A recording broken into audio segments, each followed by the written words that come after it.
Сайн байцгаана уу? Томор сэтгэж илүү их бүтээхэд таатай байна уу? Мартины Томор сэтгэх ном бол хязгаарлалтад даван гарч, зорилгоо өндөрт тавьж, амжилтанд хүрэхэд туслах гайхалтай гарын авлага юм. Энэ ном таны сэтгэлгээг өөрчилж, зорилгодоо хүрэх замыг урам зориг хэрэгжүүлж болох зарцлуудыг санал болгоно. Подкастын маань өнөөдрийн дугаараар та энэхүү номын талаар дийлэнгүй танилцах болно. За та сонсоход бэлэн үү? 1. Өөрийгөө хязгаарласан итгэл үнэмшлийг даван туулах. Өөрийгөө хязгаарласан итгэл үнэмшлээс чөлөөдөгдөхийн тулд эхлээд эдгээрийг таньж бодиттой эсхийг нь эргэцүүлэх хэрэгтэй.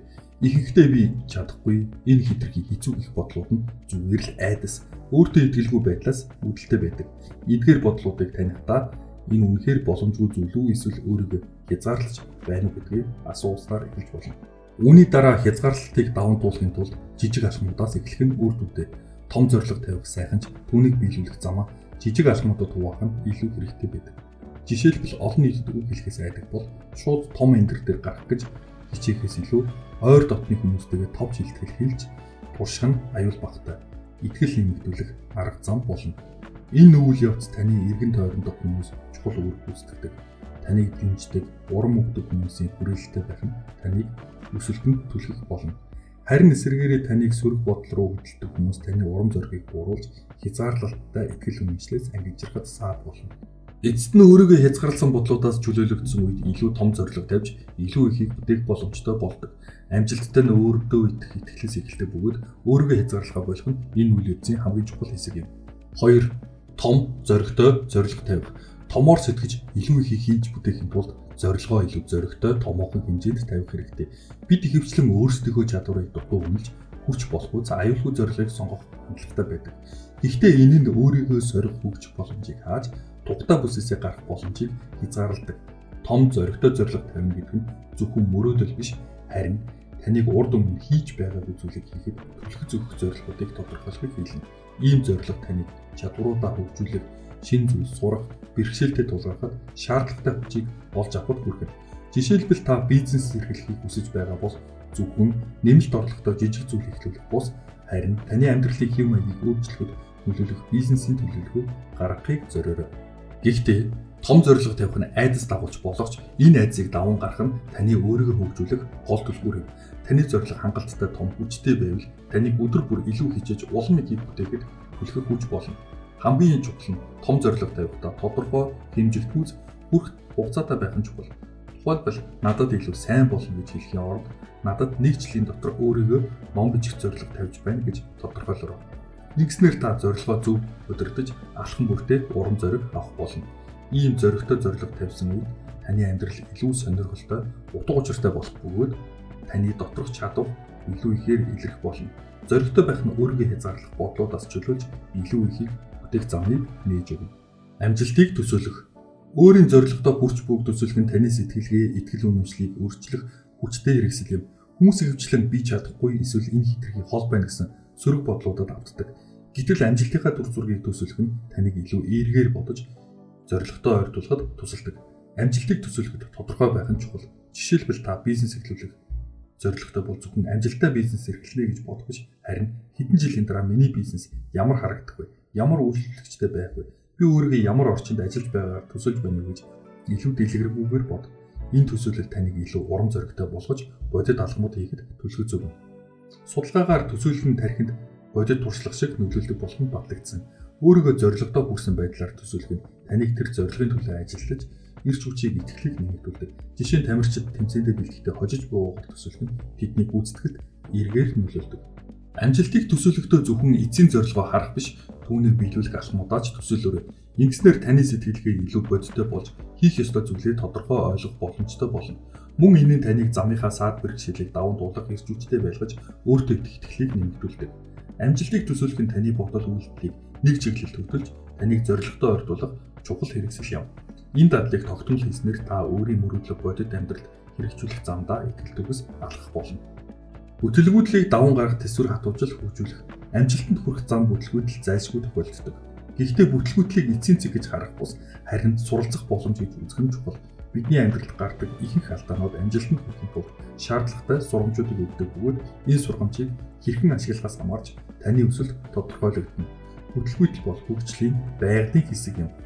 Та өмнө нь амжилтгүй зүйл туршиж байсан ч гэсэн энэ нь одоо ирээдүйн амжилтанд хүрэх суурь болсон байх магадaltaй. Жишээлбэл алдартай олон бизнес эрхлэгчид анхны орлогуудаа бүтлгүүдж байсан туршлагууд нь тэдний дараагийн амжилтын суурь болж өгсөн байдаг. Бүтлгүүдлийг даван гарах гол арга бол алдаа гарах үедээ сэтгэлээр унах бус харин түүнийг шинжилж юуг сайжруулах шаардлагатайг ойлгох явдал юм.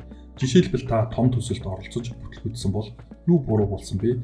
Би ямар үйлдэлээ сайжруулах вэ гэж өөрөөсөө асууж хариултаа бодит үйлдэлд хүрүүлээрэй. Мөн бүтлгүүтэлтэй харилцах хандлага өөрчлөлтөн чухал. Түүнийг асуудал гэж харахаас илүү шат ахих боломж гэж хараарай.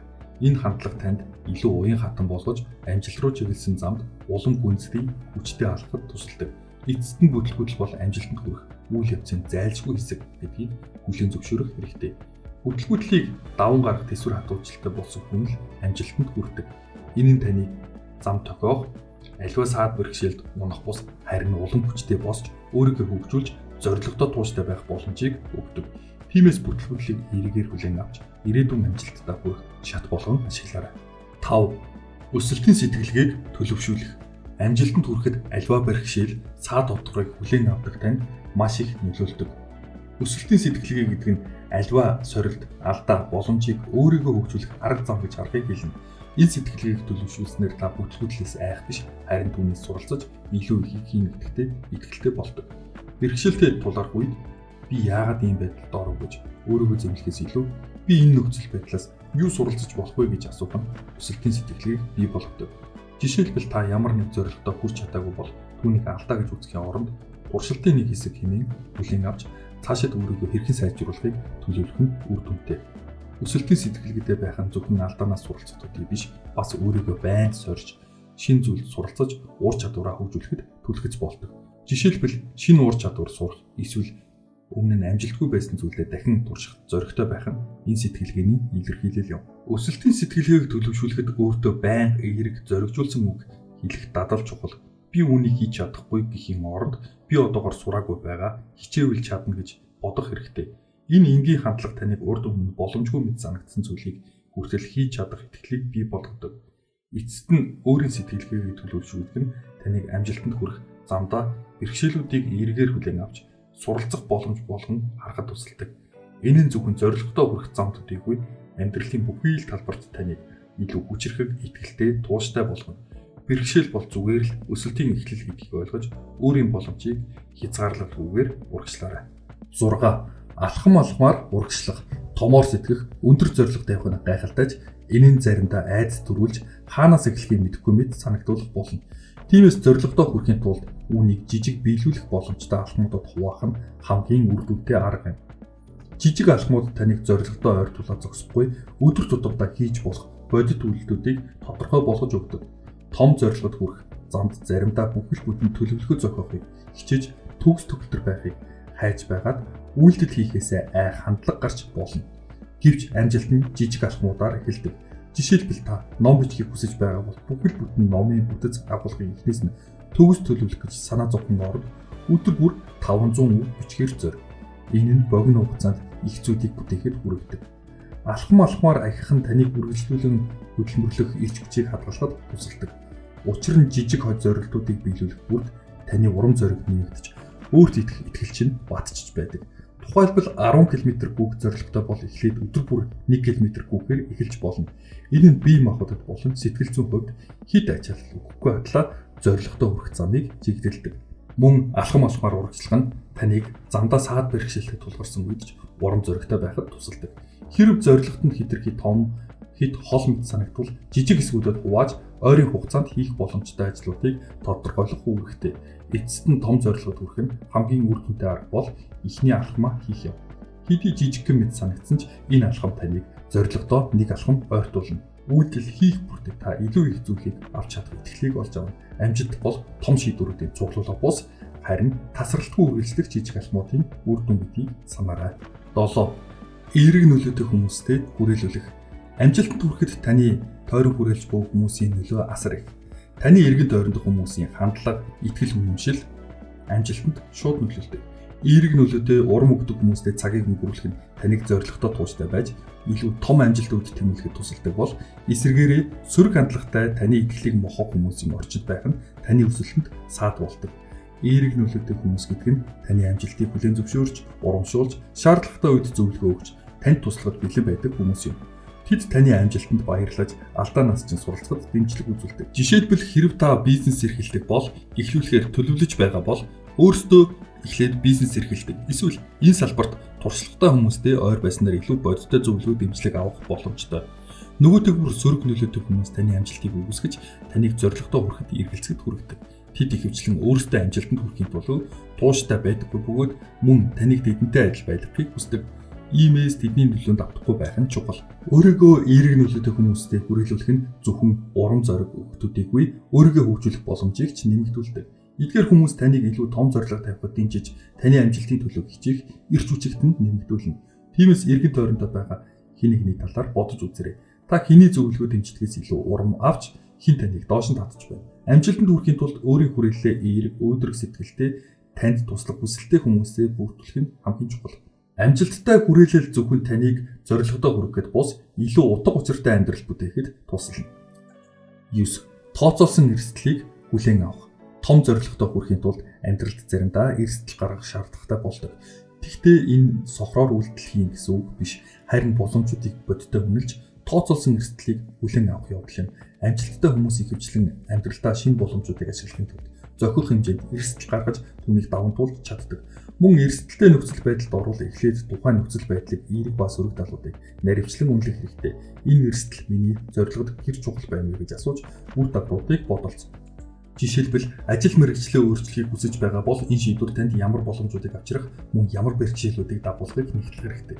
Тооцоолсон эрсдэл гаргахдаа та сөрөг үр дагаврыг бүтээн зөвшөөрөхөд сэтгэл зүйн хувьд бэлэн байх нь чухал. Энэ эрсдлийг зөв удирдах нь таныг илүү зоригтой шийдвэрийг болгож амжилтын шинэ хаалгыг нээж өгнө. Жишээлбэл санхүүгийн хувьд томоохон хөрөнгө оруулалт хийхээс өмнө сайдар судалгаа хийж боломжит ашиг болон алдагдлыг тодорхойл. Эрсдлийг хүлээн авахдаа энэ миний урт хугацаанд зорилго хэрхэн нийцэж байна вэ гэсэн асуултанд хариулж шийдвэрээ зөв гаргах хэрэгтэй. Зарим тохиолдолд хэтэрхий олон удаа эргэлзэж боломжлох нь боломжоо алдахад хүрэгдэх тул шийдэлд хүрэх итгэлтэй байх нь чухал. Эцэст нь эрсдэл гаргах нь таныг илүү том амжилтууд хөтөлдөг. Гэхдээ энэ нь ухаалаг стратегтэй байгаас эхэлнэ. Эрсдлийг тооцоолон боломжит үр дүнд урьдчилан харснаар та өөртөө итгэлдэг эршин замыг нээж зорилготой хүрэхэд нэг алхам ойртох болно. Амжилт бол зөвхөн боломжийг ашиглахад биш, эрсдлийг зөв удирдахад оршдог гэдгийг санаарай. 10. Насан туршдаа суралцахад тууштай байх. Амжилт бол эцсийн цэг биш, харин тасралтгүй суралцах, хөгжих үйл явц юм. Өнөөдрийн амжилт маргаашийн амжилтанд хангалтгүй байж болох тул өөрийгөө тасралтгүй хөгжүүлэх нь амжилтаа баттгах цорын ганц арга зам гэж хэлж болно.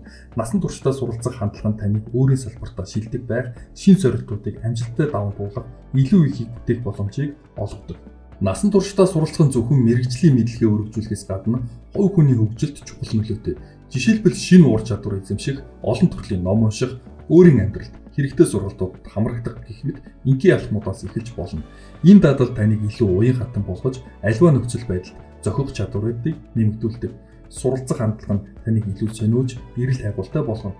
Өдөр бүр жижигхэн ч гэсэн шин зүйл сурах нь таны сэтгэн бодох чадварыг сайжруулж, илүү бүтээлчээр хандах боломжийг өгнө.